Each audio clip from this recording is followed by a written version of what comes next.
Welcome बच्चों। आज फिर से आपका स्वागत है आपके चैनल बायो क्लासेस में बाय डॉक्टर नेहा मौर्य। हम लोग क्लास 12 का lecture molecular basis of inheritance chapter 6 कर रहे थे। इसके ऑलरेडी 2 वीडियोस अपलोडेड हैं, उसे आप देख लीजिएगा। उसमें हमने genetic basis of inheritance, DNA, उसके कितने एक्सपेरिमेंट्स हैं प्रूव करने के लिए, वो डिस्कस किया है, प्लस डीएनए का स्ट्रक्चर डिस्कस किया है। डीएनए का स्ट्रक्चर और उसकी पैकिंग ये भी डिस्कस की गई है। आज हम स्टार्ट करेंगे डीएनए रेप्लिकेशन। ठीक है, तो अगर आपको वीडियो अच्छा लग रहा हो तो चैनल को सब्सक्राइब कर दीजिए, शेयर करिए, like. Special points, DNA molecule जो होता है डेक्स्ट्रोरोटेटरी होता है, मतलब ये प्लेन पोलराइजर लाइट को राइट डायरेक्शन में मूव करता है। केमिस्ट्री में आपने पढ़ा होगा डेक्स्ट्रोरोटेटरी और लीवोरोटेटरी। और आरएनए मॉलिक्यूल क्या होता है, ये होता है लीवोरोटेटरी, मतलब प्लेन पोलराइज लाइट अगर इससे होके गुजरे तो ये उसको लेफ्ट एंटी क्लॉकवाइज मूव करता है। सी वैल्यू जो होती है, जो haploid amount of DNA, haploid genome में जो डीएनए का अमाउंट होता है, हेप्लॉइड जीनोम मतलब गैमीट में, किसी मेल और फीमेल गैमीट में जो डीएनए का अमाउंट होता है, टोटल अमाउंट होता है, उसको हम कहते हैं सी वैल्यूज। ठीक है, सी वैल्यू बेस पेयर में हेप्लॉइड जीनोम में, जैसे कि ह्यूमन बीइंग का क्या होता है 3.3 × 10⁹ बेस पेयर, ये हेप्लॉइड जीनोम है, ये सी वैल्यू है। ठीक है, गैमीट में कितना होता है, गैमीट में होता है ह्यूमन में 3.3 × 10⁹। अगर हम कहें डिप्लॉइड सेल में तो कितना होता है, वो होता है डिप्लॉइड सेल में, ह्यूमन बीइंग के डिप्लॉइड सेल में जो सोमैटिक सेल है उसमें डीएनए का अमाउंट क्या होता है, वो डबल हो जाएगा। 3.3 हेप्लॉइड में है, 3.3 × 10⁻ बेस पे हेप्लॉइड में है, तो डिप्लॉइड में क्या हो जाएगा 6.6 × 10⁹ बेस पेयर। ठीक है, ये एक नया टर्म है सी वैल्यू पैराडॉक्स। सी वैल्यू पैराडॉक्स क्या होता है, सी वैल्यू पैराडॉक्स होता है जैसे जैसे हम ऑर्गेनिज्म में मोर कॉम्प्लेक्स ऑर्गेनिज्म की ओर जाते हैं। ठीक है, जैसे कि एलिमेंट्री ऑर्गेनिज्म है, बेसिक ऑर्गेनिज्म है, प्रोकैरियोट्स हैं, यूकैरियोट्स हैं, उसमें मल्टी सेलर है, फिर ऑर्गन ग्रेड ऑर्गेनाइजेशन है, ऑर्गन सिस्टम ग्रेड ऑर्गेनाइजेशन है। तो इनमें हम जैसे जैसे हम मोर कॉम्प्लेक्स ऑर्गेनिज्म की ओर जाते हैं, उनका बढ़ता जाता है क्या, लेंथ ऑफ डीएनए। ठीक है, बेस पेयर बढ़ते जाते हैं, लेकिन ये श्योर नहीं है कि वो बढ़ेगा ही। बहुत जगह ऐसा देखा गया है कि ऑर्गेनिज्म की कॉम्प्लेक्सिटी बढ़ने के साथ, ऑर्गेनिज्म की कॉम्प्लेक्सिटी अगर ये है और बेस पेयर्स ये हैं, तो ऑर्गेनिज्म की कॉम्प्लेक्सिटी बढ़ने के साथ उसके बेस पेयर्स जो होते हैं वो बढ़ते हैं। लेकिन बहुत बार ऐसा नहीं होता है, बहुत बार कम भी हो जाता है। ये एक जो ग्राफ है, ये एक लीनियर ग्राफ नहीं बनता है। ठीक है, ये लीनियर ग्राफ नहीं बनता है कि जैसे जैसे कॉम्प्लेक्सिटी बढ़ेगी उसके बेस पेयर्स की लेंथ बढ़ेंगी ही। इसी को हम क्या कहते हैं, सी वैल्यू पैराडॉक्स। ठीक है, थर्ड पॉइंट है कि डीएनए का रेप्लिकेशन किस स्टेज में होता है। डीएनए का रेप्लिकेशन जो होता है वो S phase, synthesis phase, 11th class में आपने पढ़ा होगा, G1 phase, S phase, G2 phase. तो उसमें जो एस फेज होता है, सिंथेसिस फेज होता है सेल साइकिल का, उसी में डीएनए का रेप्लिकेशन होता है। ठीक है, और सेल डिवाइड हो जाती हैं 2 इक्वल पार्ट्स में। कंप्लीट जब सेल डिवीजन होता है, कंप्लीट माइटोसिस होती है, तो ये डिवाइड हो जाती हैं 2 इक्वल हाफ्स में। डीएनए रेप्लिकेशन के मेथड्स क्या क्या हो सकते हैं। डेलब्रग ने सजेस्ट किया कि डीएनए रेप्लिकेशन के 3 मेथड्स हो सकते हैं, जैसे पहला डिस्पर्सिव, कंजर्वेटिव और सेमी कंजर्वेटिव। इस फिगर से इसको समझाया गया है। डिस्पर्सिव मेथड की मतलब कि इसमें एक रेप्लिकेशन मतलब क्या हुआ, डीएनए है डबल स्ट्रैंडेड, इससे 2 डीएनए बन जाए, इससे 2 डीएनए बने डबल स्ट्रैंडेड, 2 डीएनए बने, इसी को हम क्या कहेंगे, रेप्लिकेशन। ठीक है, एक डीएनए स्ट्रैंड से, एक डीएनए से डबल स्ट्रैंडेड, एक डीएनए से 2 डबल स्ट्रैंडेड डीएनए का बनना, इसी को क्या कहते हैं, रेप्लिकेशन। ठीक है, अब ये कैसे हो सकता है, डिस्पर्सिव मेथड। डिस्पर्सिव मेथड मतलब हुआ कि इसका एक स्ट्रैंड, ठीक है, एक स्ट्रैंड जो है, दोनों स्ट्रैंड जो है वो, उसमें कुछ न्यू न्यूक्लियोटाइड्स होंगे और कुछ ओल्ड न्यूक्लियोटाइड्स होंगे। दोनों स्ट्रैंड जो नए बन रहे हैं उसमें कुछ न्यू न्यूक्लियोटाइड्स होंगे और कुछ ओल्ड न्यूक्लियोटाइड्स होंगे। जैसे कि इस स्ट्रैंड में देखिए कि इसमें कुछ न्यू न्यूक्लियोटाइड है, ओल्ड न्यूक्लियोटाइड भी है, ठीक है, ओल्ड भी है, न्यू भी है और ओल्ड भी है, न्यू भी है और ओल्ड भी है। ठीक है, तो दोनों स्ट्रैंड, जो 2 स्ट्रैंड बन रहे हैं उसमें दोनों स्ट्रैंड में न्यू न्यूक्लियोटाइड्स भी होंगे और जो पुराने पेरेंट के न्यूक्लियोटाइड हैं वो भी होंगे। इसको हम कहते हैं डिस्पर्सिव मेथड।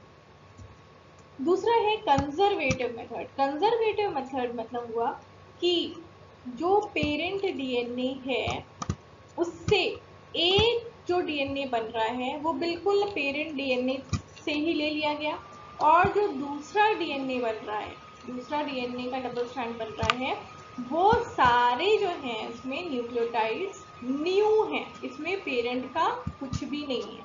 इसको हम कहेंगे कंजर्वेटिव मेथड। ठीक है, तीसरा है semi conservative method. Semi conservative method means कि जो 2 डीएनए बन रहे हैं डबल स्ट्रैंडेड, इनमें एक डीएनए में, दोनों मतलब दोनों डीएनए के एक स्ट्रैंड जो होगा वो पेरेंटल होगा और दूसरा स्ट्रैंड जो होगा वो न्यूली फॉर्म्ड होगा, न्यूली सिंथेसाइज्ड होगा। एक स्ट्रैंड पूरा पेरेंटल होगा, मतलब ये जैसे अगर रस्सी की तरह से समझ लिए तो खुल गया, एक स्ट्रैंड पेरेंटल हुआ और दूसरा स्ट्रैंड जो हुआ वो क्या हुआ, दूसरा जैसे 2 पेरेंटल हो गए, अब एक स्ट्रैंड पेरेंटल हो गया और दूसरा स्ट्रैंड जो इस पे बन रहा है, जो उसको ट्विस्ट कर रहा है हेलिक्स फॉर्म में, वो सारे न्यू न्यूक्लियोटाइड्स हैं। ठीक है, तो इसको कहते हैं semi conservative. Semi conservative mode of DNA replication. Replication DNA में इसी मेथड से होता है, सेमी कंजर्वेटिव मोड से। थ्योरेटिकली इसको डिस्कस किया था वॉटसन एंड क्विक ने, और एक्सपेरिमेंटली इसको प्रूव किया मेसेंसन एंड स्टाल ने इन 1958। ठीक है, इन्होंने इसके लिए नाइट्रोजन का जो आइसोटोप है, नाइट्रोजन का आइसोटोप N15, नाइट्रोजन का मॉलिक्यूलर एटॉमिक मास क्या होता है 14, इन्होंने लिया N15 वाला। तो अमोनियम क्लोराइड इन्होंने ऐसा लिया जिसमें नाइट्रोजन का जो है वो आइसोटोप था N15। इसी टाइम 1958 में ही इसी चीज को प्रूव करने के लिए, सेमी कंजर्वेटिव मोड को ही प्रूव करने के लिए, टेलर ने रेडियो एक्टिव थायमिडीन, ये N15 जो है ना ये रेडियो एक्टिव नहीं है, ठीक है, इन्होंने क्या किया, रेडियो एक्टिव थायमिडीन यूज किया ये प्रूव करने के लिए semi conservative mode of replication को in the chromosome of Vicia faba. ठीक है, स्टाल का एक्सपेरिमेंट क्या था ये देख लेते हैं। इन्होंने क्या किया, बैक्टीरिया लिया, बैक्टीरिया को ग्रो किया N15 मतलब NH4Cl लिया, इस NH4Cl वाले मीडियम में ग्रो किया जिसमें कि नाइट्रोजन का एटॉमिक मास था N15। ठीक है, और इसको फिर इस सैंपल को लिया इन्होंने, उसमें डाल दिया NH4Cl, तो अब ये NH4Cl वाले मीडियम में ये बैक्टीरिया ग्रो किया। 0 मिनट पे ये सैंपल ले लिया और इसको सीजियम क्लोराइड से सेंट्रीफ्यूज करते हैं, तो सीजियम क्लोराइड डाल के जब सेंट्रीफ्यूज करते हैं ना, तो वो डेंसिटी ग्रेडियंट बनाता है। डेंसिटी ग्रेडियंट कैसे बनाता है? तो जो ऊपर की लेयर होगी उसकी डेंसिटी कम होगी, जैसे जैसे नीचे जाते हैं डेंसिटी बढ़ती जाती है। ठीक है, तो सीजियम क्लोराइड के साथ डाल करके इसको सेंट्रीफ्यूज करते हैं तो ये डेंसिटी ग्रेडियंट फॉर्म होता है। ठीक है, तो पहला सैंपल इन्होंने 0 मिनट पे कलेक्ट किया जब इन्होंने NH4Cl डाला, फिर इसको सेंट्रीफ्यूज किया तो बैंड जो है वो डीएनए आइसोलेट करने के बाद बैंड जो है डीएनए का यहाँ पे मिला, नीचे मिला। फिर इन्होंने क्या किया कि NH4Cl में जो बैक्टीरिया था इससे डीएनए निकाल के सेंट्रीफ्यूज किया था। अब इस बैक्टीरिया को ट्रांसफर कर दिया दूसरे मीडियम में जिसमें कि NH4Cl था, जिसमें नाइट्रोजन का जो मास था, एटॉमिक मास था, वो 14 ही था। ठीक है, अब इसमें ग्रो किया, 20 मिनट्स बाद सैंपल निकाला क्योंकि रेप्लिकेशन में टाइम लगता है ना, तो 20 मिनट्स में इकोलाई डुप्लीकेट होता है, तो रेप्लिकेशन भी इतने ही टाइम में होता है। तो इसको 20 मिनट्स में ये सैंपल निकाला, ये सैंपल निकाल करके इसका डीएनए एक्सट्रैक्ट किया और इसको सीजियम क्लोराइड सेंट्रीफ्यूगेशन किया। तो जो बैंड था डीएनए का वो कहीं बीच में मिला, मतलब डेंसिटी पहले ज्यादा थी, अब डेंसिटी कम हो गई। ओके, अब इसी सैंपल को इन्होंने फिर से 20 मिनट बाद ये लिया था, इसमें से दूसरा सैंपल लिया 40 मिनट बाद, मतलब इस 20 मिनट के बाद फिर से 20 मिनट, तो 0 आवर से कितना हो जाएगा 40 मिनट्स। 20 मिनट्स बाद लिया था इसको, उसके 20 मिनट्स बाद दूसरा सैंपल लिया क्योंकि 20 मिनट्स में डुप्लीकेशन हुआ, फिर 20 मिनट्स बाद फिर से डुप्लीकेशन होगा, तो प्लस 20 मिनट्स, अगर 0 आवर से लेके तो ये 40 मिनट्स हो गया। अब इसमें से डीएनए एक्सट्रैक्ट किया, अब इसको फिर सेंट्रीफ्यूज किया। समझ में आ रही बात? अब इसको फिर से सेंट्रीफ्यूज किया, जब इसको सेंट्रीफ्यूज किया सीजियम क्लोराइड में मीडियम डाल के कि डेंसिटी ग्रेडियंट बन जाए, तो डीएनए के 2 बैंड्स मिले, एक तो बीच में मिला जहां पे पहले मिला था और एक यहाँ मिला। ठीक है, तो इससे उन्होंने ऑब्जर्व किया कि जो पहले बैंड मिला था 0 मिनट पे वो पेरेंटल डीएनए था, उसमें उसकी डेंसिटी सबसे ज्यादा थी। जो बीच में मिला 20 मिनट्स बाद उसकी डेंसिटी इससे कम थी, क्योंकि उसने NH को डेंसिटी इसकी ज्यादा क्यों थी? क्योंकि दोनों बैंड्स में जो दोनों डीएनए स्ट्रैंड है उसमें नाइट्रोजन कितना था? N15 भारी था।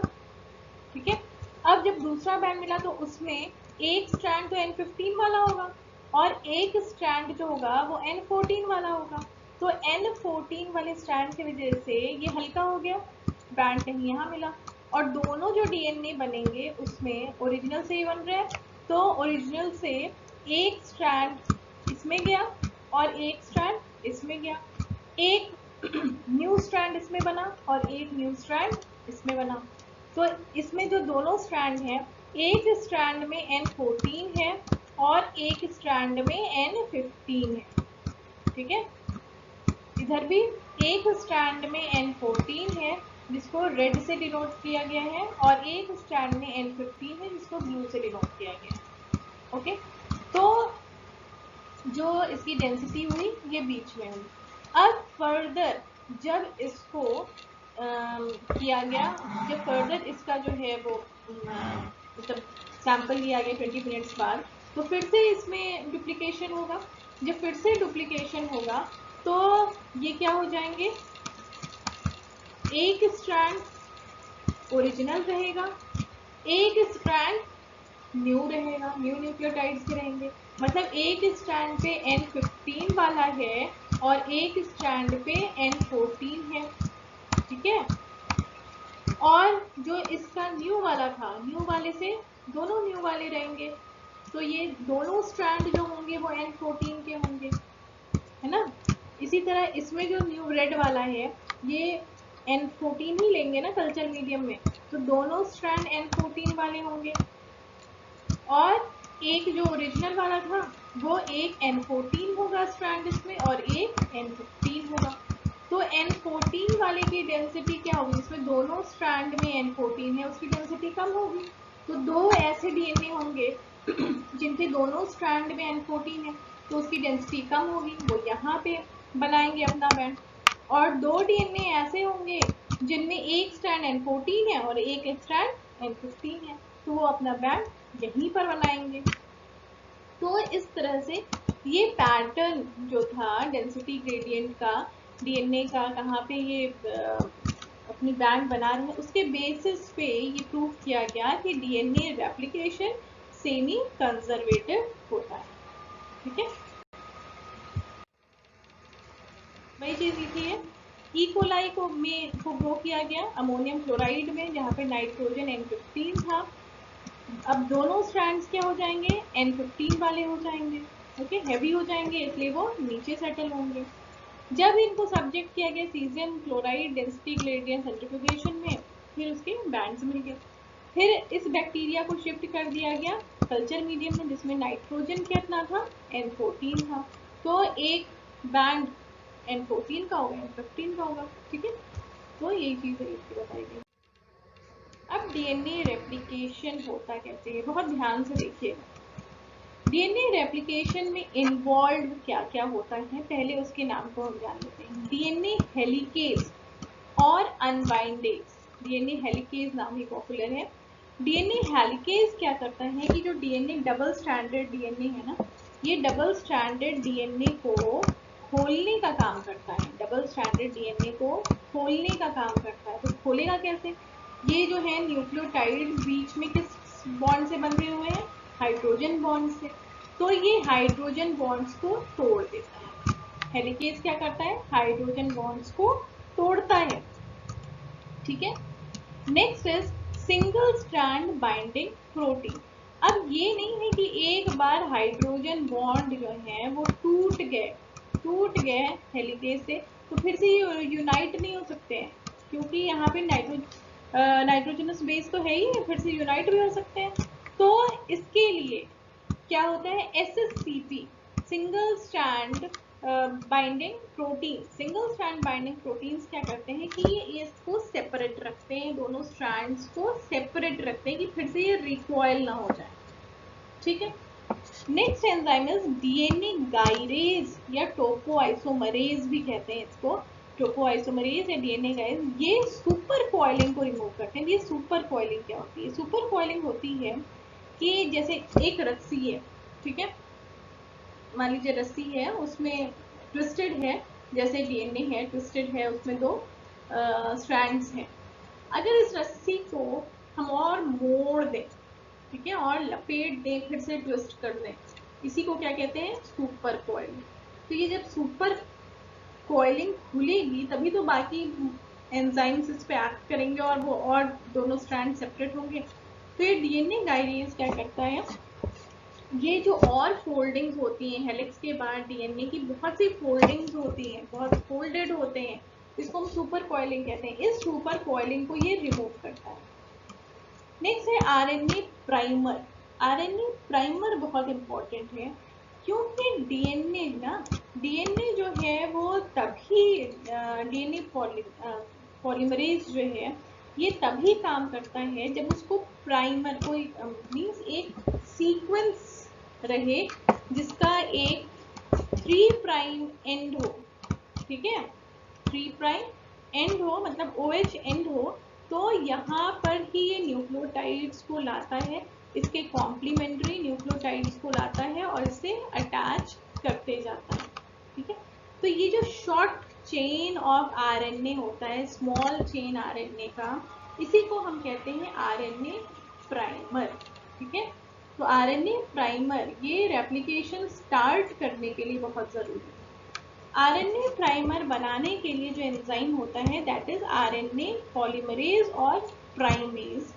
ये डीएनए जो स्ट्रैंड है, छोटा स्ट्रेच 10 से 15 बेस पेयर या 50 बेस पेयर तक के स्ट्रेच का डीएनए का ये कॉम्प्लीमेंट्री स्ट्रैंड, छोटा सा कॉम्प्लीमेंट्री स्ट्रैंड, ये आरएनए पॉलीमरेज बना लेते हैं आरएनए का। अब ये जो एंड मिलेगा ना आरएनए का, ये इनिशिएशन हो जाएगा यहाँ से डीएनए बनाने का। ठीक है, डीएनए बनाने का यहाँ से इनिशिएशन हो जाएगा। तो ये काम होता है आरएनए पॉलीमरेज या prokaryotic DNA polymerase. Prokaryotic DNA polymerase cytoplasm में होंगे, लेकिन यूकैरियोटिक डीएनए पॉलीमरेजेस कहाँ होंगे? यूकैरियोटिक डीएनए पॉलीमरेजेस आपके न्यूक्लियस में होंगे। तो प्रोकैरियोटिक डीएनए पॉलीमरेज जो होते हैं ये 3 तरह के होते हैं, डीएनए पॉलीमरेज 1, डीएनए पॉलीमरेज 2 और डीएनए पॉलीमरेज 3।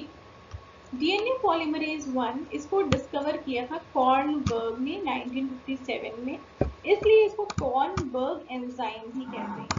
ठीक है, इसलिए इसको कॉर्नबर्ग एंजाइम भी कहा जाता है क्योंकि कॉर्नबर्ग ने इसको डिस्कवर किया था। कॉर्नबर्ग ने ही सबसे पहले डीएनए को सिंथेसाइज भी किया था लेबोरेटरी में। ये एंजाइम ये एक्सोन्यूक्लियेज की तरह रिएक्ट करता है, मतलब कि एक्सोन्यूक्लियेज मीन जैसे डीएनए स्ट्रैंड है, यहाँ पर से कॉम्प्लीमेंट्री डीएनए, कॉम्प्लीमेंट्री मतलब समझ रहे होंगे, जैसे यहाँ पे ए है तो कौन सा यहाँ पे आएगा?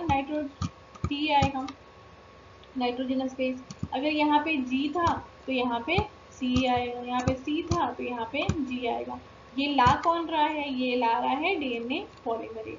लेकिन कभी कभी कुछ गलती भी हो जाती है, जैसे यहाँ पे जी था, यहाँ पे सी नहीं आकर के टी आ गया। अब इसका करेक्शन कौन करेगा? इसका करेक्शन करेगा ये डीएनए पॉलीमरेज 1। ये सिंथेसाइज किधर से हो रहा है? 5 प्राइम से 3 प्राइम। डीएनए हमेशा 5 प्राइम से 3 प्राइम की तरफ ही सिंथेसाइज होता है। 3 प्राइम एंड फ्री होता है, मतलब OH एंड जो होता है फ्री होता है। इस OH एंड से ही दूसरे न्यूक्लियोटाइड का जो फॉस्फेट एंड है वो जाकर के यूनाइट करता है। ठीक है, दूसरे 3 प्राइम एंड क्या है? OH है। इससे ही जाकर के फॉस्फेट जो दूसरे न्यूक्लियोटाइड का फॉस्फेट एंड है जाकर के यूनाइट करता है। फिर ये 3 प्राइम एंड फ्री हो गया। अब उसके बाद दूसरा न्यूक्लियोटाइड जाके अटैच करेगा। तो इस तरह से ये फॉर्मेशन जो होता है ये हमेशा 5 प्राइम टू 3 प्राइम डायरेक्शन में होता है। लेकिन एक्सोन्यूक्लियस ये जो है ये 3 प्राइम टू 5 प्राइम है, मतलब अगर गलती से जी के कॉम्प्लीमेंट्री सी आना चाहिए था, टी आ गया, तो इसको यहाँ से हटाएगा ना, इसको हट जाना चाहिए यहाँ से। तो ये हटाएगा कौन? यही डीएनए पॉलीमरेज 1। हटा कैसे रहा है?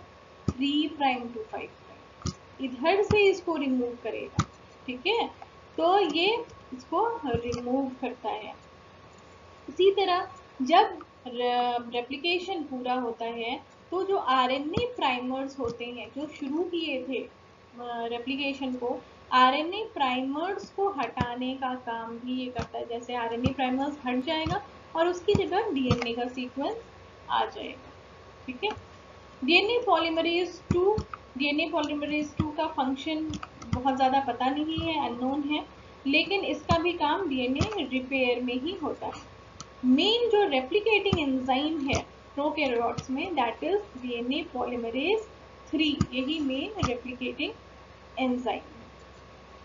ठीक है, फॉर्मेशन ऑफ न्यू चेन ये हमेशा 5 प्राइम टू 3 प्राइम डायरेक्शन में होता है। अब देखिए ये डीएनए है, ये डीएनए जब ओपन हो रहा है किसकी वजह से ओपन होगा? हेलिकेज एंजाइम की वजह से ओपन होगा। ये एक 5 प्राइम टू 3 प्राइम है और दूसरा स्ट्रैंड 3 प्राइम टू 5 प्राइम है। इस वाले स्ट्रैंड में यहाँ से बनना शुरू होगा डीएनए 5 प्राइम टू 3 प्राइम, लेकिन इसमें इधर से बनना नहीं शुरू होगा, इधर से शुरू हो, क्योंकि इसको बनना कैसे है? 5 प्राइम टू 3 प्राइम, तो 3 तो इधर है, 5 इधर है, तो ये बनेगा किधर से? इधर से बनेगा।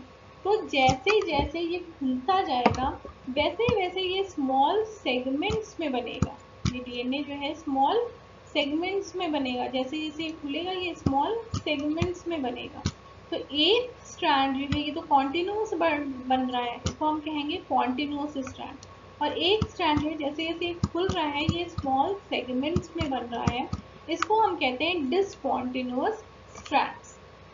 ठीक है, इन्हीं फ्रैगमेंट्स को, जो छोटे छोटे फ्रैगमेंट्स में ये बन रहा है ना, इनको हम कहते हैं ओकाज़ाकी फ्रैगमेंट्स। अब ये ओकाज़ाकी फ्रैगमेंट्स में होगा क्या क्या? ओकाज़ाकी फ्रैगमेंट, तो जैसे ये डीएनए है, ये ओपन हुआ, जब ये ओपन हुआ, एक तो लीडिंग स्ट्रैंड हो गया जो लगातार बन रहा है, लीडिंग स्ट्रैंड, ठीक है, जो लगातार बन रहा है, ये लीडिंग स्ट्रैंड हो गया, ये 3 प्राइम था तो ये 5 प्राइम होगा, 5 प्राइम टू 3 प्राइम, तो ये लीडिंग स्ट्रैंड हो गया। इसमें जो है यहाँ से खुला बना, ठीक है, जैसे जैसे खुलते जाएगा वैसे वैसे बनते जाएगा। तो जब ये बनता है तो पहले यहाँ पर आरएनए प्राइमर आएगा, आरएनए प्राइमर आएगा किसके वजह से, डीएनए पॉलीमरेज 1 के वजह से, आरएनए पॉलीमरेज की वजह से, आरएनए पॉलीमरेज आरएनए प्राइमर बनाएगा, फिर उसके बाद डीएनए पॉलीमरेज 3 यहाँ पर सीक्वेंस बनाएगा, फिर यहाँ पर आरएनए प्राइमर बनेगा, आरएनए प्राइमर बनेगा किसकी वजह से, आरएनए पॉलीमरेज की वजह से, फिर यहाँ पर डीएनए पॉलीमरेज 3 जो होगा वो क्या करेगा, डीएनए सेगमेंट बनाएगा। तो इस तरह फ्रैगमेंट्स में सेगमेंट जो बन रहे हैं, इसमें दोनों पार्ट हुआ ना, आरएनए भी हुआ और डीएनए भी हुआ। इसी को कहते हैं ओकाज़ाकी फ्रैगमेंट, जिसकी यूजुअली लेंथ होती है 1000 बेस पेयर। और इस स्ट्रैंड को जो धीमे धीमे बढ़ रहे हैं, डिसकंटिन्यूअस स्ट्रैंड है, इनको हम कहते हैं लैगिंग स्ट्रैंड, ठीक है। और उसके बाद ये जो डिसकंटिन्यूअस स्ट्रैंड है, इनके गैप्स भर जाते हैं डीएनए पॉलीमरेज 1 के वजह से, ये जो है वो आरएनए प्राइमर को हटा देता है और इसके बीच के गैप्स भर जाते हैं, लाइगेज एंजाइम होता है जो इसको जोड़ देता है, ठीक है। लाइगेज बताया, लाइगेज जो है लाइगेशन का काम करता है, ये एनर्जी डिपेंडेंट प्रोसेस है, ये ओकाज़ाकी फ्रैगमेंट्स को जोड़ देता है। अब इसमें डायग्राम में देखिए, ये कॉन्टिन्यूस स्ट्रैंड है, ये डिसकॉन्टिन्यूस स्ट्रैंड है, जैसे जैसे खुलता जाएगा वैसे वैसे बनता जाएगा।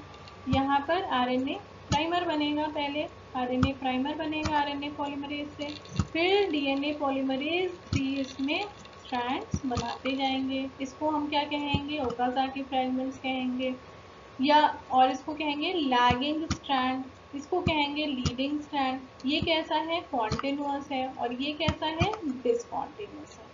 तो डीएनए रेप्लिकेशन को अगर हमें कहा जाए तो DNA replication is semi conservative and discontinuous, क्योंकि दोनों स्ट्रैंड्स में कॉन्टिन्यूअस नहीं है, एक डिसकॉन्टिन्यूअस है, इसलिए DNA replication is semi conservative and discontinuous. इस फिगर में देखिए, ये दो स्ट्रैंड्स हैं, ये जैसे ओपन हो रहे हैं, किसकी वजह से ओपन हो रहे हैं, हेलिकेज एंजाइम की वजह से ओपन हो रहा है, ठीक है। अब यहाँ पर आरएनए प्राइमर का फॉर्मेशन होगा, आरएनए प्राइमर बन गया, आरएनए प्राइमर जब बन गया उसके बाद डीएनए पॉलीमरेज 3, डीएनए पॉलीमरेज 3 जो होगा, डीएनए पॉलीमरेज जो 3 होता है ये डाइमर में रहता है, ठीक है, एक स्ट्रैंड पे आता है और एक दूसरे स्ट्रैंड पे, एक लीडिंग स्ट्रैंड पे आता है और एक लैगिंग स्ट्रैंड पे आता है। तो लीडिंग स्ट्रैंड वाला तो बनाता जाएगा और जैसे जैसे खुलता जाएगा बनाता जाएगा, और लैगिंग स्ट्रैंड वाला जो होगा वो जब आरएनए जो प्राइमेज जो है जब प्राइमर बना लेंगे, आरएनए पॉलीमरेज कहिए या प्राइमेज कहिए, जब प्राइमर बना लेंगे तो डीएनए पॉलीमरेज 3 जो है वो डीएनए सेगमेंट बनाएगा, ठीक है, आगे बढ़ते जाएगा और ये सेगमेंट बनाते जाएगा, फिर प्राइमर बनेगा, फिर सेगमेंट बनेगा। तो इस तरह से ये स्ट्रेचेस में सेगमेंट्स बनेंगे, जिसको हम कहते हैं ओकाज़ाकी फ्रैगमेंट्स। फिर ये आरएनए प्राइमर को रिमूव करना है, इसको रिमूव कौन करेगा, डीएनए पॉलीमरेज 1, ठीक है। इसमें देख लीजिए ज्यादा क्लियर होगा।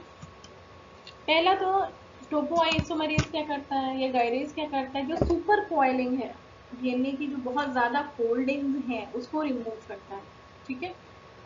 डबल स्ट्रैंडेड को रिमूव करने का काम कौन करता है, हेलिकेज, मतलब हाइड्रोजन बॉन्ड को तोड़ने का काम कौन करता है, हेलिकेज। उसके बाद सिंगल स्ट्रैंडेड बाइंडिंग प्रोटीन्स होते हैं जो इसको मेंटेन रखते हैं सिंगल स्ट्रैंड के फॉर्म में। अब इसके बाद आरएनए प्राइमर का फॉर्मेशन होता है, आरएनए प्राइमर का फॉर्मेशन होता है किससे, प्राइमेज एंजाइम से आरएनए प्राइमर का फॉर्मेशन होगा। फिर डीएनए पॉलीमरेज जो होंगे ये डीएनए स्ट्रेच का फॉर्मेशन करेंगे, ठीक है, इसमें लीडिंग स्ट्रैंड में अंदर की ओर करेंगे और लैगिंग स्ट्रैंड में बाहर की ओर करेंगे। फिर डीएनए पॉलीमरेज 1 डीएनए पॉलीमरेज 1 क्या करेगा, आरएनए प्राइमर को रिमूव कर देगा और लाइगेज क्या करेगा, जो बीच में जो गैप हुआ उसको ये फिल अप कर देगा। ठीक है, रेप्लिकेशन देखिए, आरएनए यहाँ पे तो कॉन्टिन्यूस होते जाएगा, दूसरे स्ट्रैंड में यहाँ पे छोटे छोटे आरएनए प्राइमर्स बनेंगे। आरएनए प्राइमर बनने के बाद डीएनए बनेगा। ये जो येलो येलो ये क्या है, ओकाजाकी फ्रेगमेंट्स। येलो और रेड पार्ट ये अराउंड 1000 बेस पेयर्स के होंगे, जिनको हम कहेंगे ओकाजाकी फ्रेगमेंट्स। फिर इस आरएनए प्राइमर को रिमूव कौन कर देगा, आरएनए प्राइमर को रिमूव कर देगा डीएनए पॉलीमरेज 1, और फिर इसके गैप को फिल कौन कर देगा, लाइगेज एंजाइम। ठीक है, तो ये इस तरह से होता है रेप्लिकेशन। ठीक है, रेप्लिकेशन फॉर्क इसी को कहते हैं, बाई शेप फॉर्क या रेप्लिकेशन फॉर्क। एक स्ट्रैंड लीडिंग स्ट्रैंड जिसमें कि 5 प्राइम टू 3 प्राइम जो है वो कॉन्टिन्यूस होते जा रहा है, ये लीडिंग स्ट्रैंड हो गया। और दूसरा जिसमें कि स्ट्रेचेस में बन रहे हैं उसको हम कहते हैं लैगिंग स्ट्रैंड। और ये होता कहाँ पर है, जैसे डीएनए है तो ये रेप्लिकेशन कहाँ से शुरू होता है, रेप्लिकेशन शुरू होता है एक से डीएनए है, पूरा डीएनए का सीक्वेंस है, डबल स्टैंडर्ड डीएनए। अब रेप्लिकेशन कहाँ से शुरू हो जाएगा, कोई एक पोजीशन होनी चाहिए जहाँ से रेप्लिकेशन शुरू हो। तो ओरिजिन ऑफ रेप्लिकेशन, ये एक डीएनए में, कंप्लीट जीनोम में एक पोर्शन होता है, ठीक है, जहां से रेप्लिकेशन शुरू होता है, उसी को हम कहते हैं ओरिजिन ऑफ रेप्लिकेशन। यहाँ पर कुछ सीक्वेंसेस ऐसे पाए जाते हैं, कंजर्व्ड सीक्वेंसेस, कंजर्व्ड न्यूक्लियोटाइड्स ऐसे होते हैं जिनको कि ये डीएनए पॉलीमरेज रिकॉग्नाइज करता है और वहां से रेप्लिकेशन शुरू होता है। ठीक है,